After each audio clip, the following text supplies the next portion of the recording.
Сәлем, баршаңызға қайырлы күн. Біздің каналымызға тіркеліп, лайк басып, подписка жасап келіңіздер. Сіздермен түрлі дүниені бөлісетін боламын. Дәл қазіргі сәтте мен үй жағдайында тез әрі оңай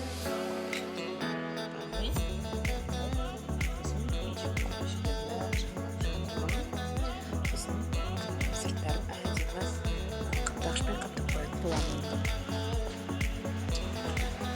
Алдыңғы жолы бізге Түркістан жақын болғандықтан Түркістанның осындай керемет қазақи нақыштағы көрпешенің тыстарын алып келгем. И плюс мына беті сатин. Осы екеуін біріктіріп әдемі түс шықты деп ойлаймын.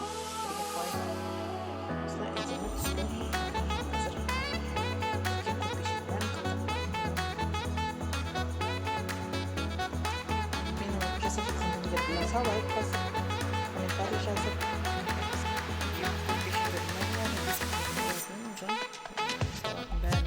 мақтасын жаңалап осылай тігіп жатырмын. Ішіне осындай көрпенің тыстары ғой, негізі үйден көрпенің тыстары жаңа болғандықтан мен тастауға қимадым. В общем, оның үстіне жаңа күйінше тастауға болғал.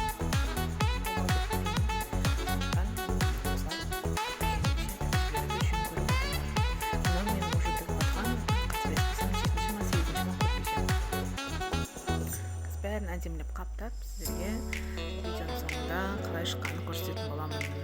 Өте оңай екен, негізі менің қолымнан онша тігіс келе бермейтін. Алайда мына көрпешені бір желаниемен тігіп жатырмын десем болады. Жасап жатқан дүниелер ұнап жатса, лайк басып, комментарий жазып, каналыма тіркеліп отырыңыздар. Қолыма оймақтың орнына осылай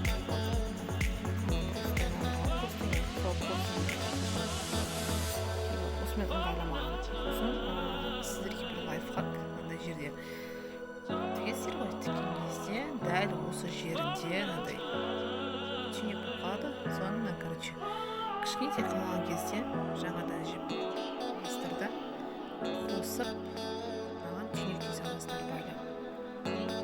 Ар жағын неғылып жетпесер қайта қырқып салып деген сияқты. Серый шоколад.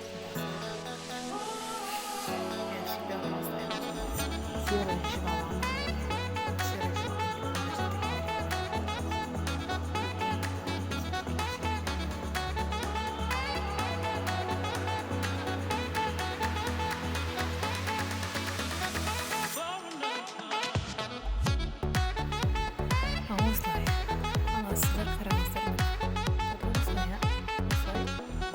Осылай негізі сызып алсаңыздар, бір линияның бойымен бүйтіп сызып алсаңыздар, осы линияның бойымен кетесіздер. Сол кезде тігістеріңіз бір тегіс болып әдемі болып шығады. Менде соңғы айналым құдай қаласа қазір бірге қаптайтын боламыз.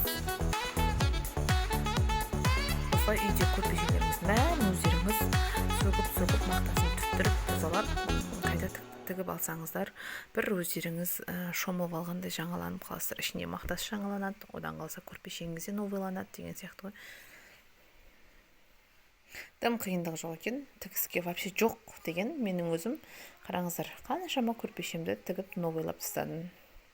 Айта кететін жайт, бізде негізі көрпешеге мен тіккен көрпешелерім 2,20-да 80, мына жағы 80, мына жағы 2,20, 2,20-да осындай 80 көрпешеге 4-4,5 кило мақта салған дұрысырақ. Өйткені бұл ертең шамал күнде басылады, мақтасы отырады, сол кезде көрпешелеріңіз шамал болсын, үлпейіп, көмпейіп тұрады деген ғой.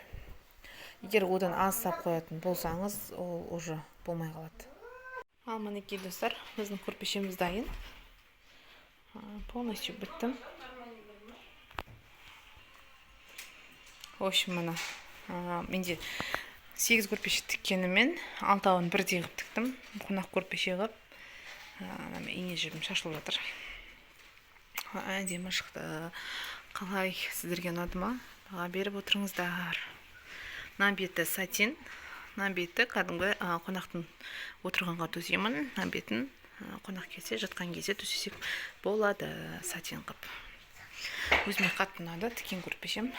Бағалап кетіңіздер.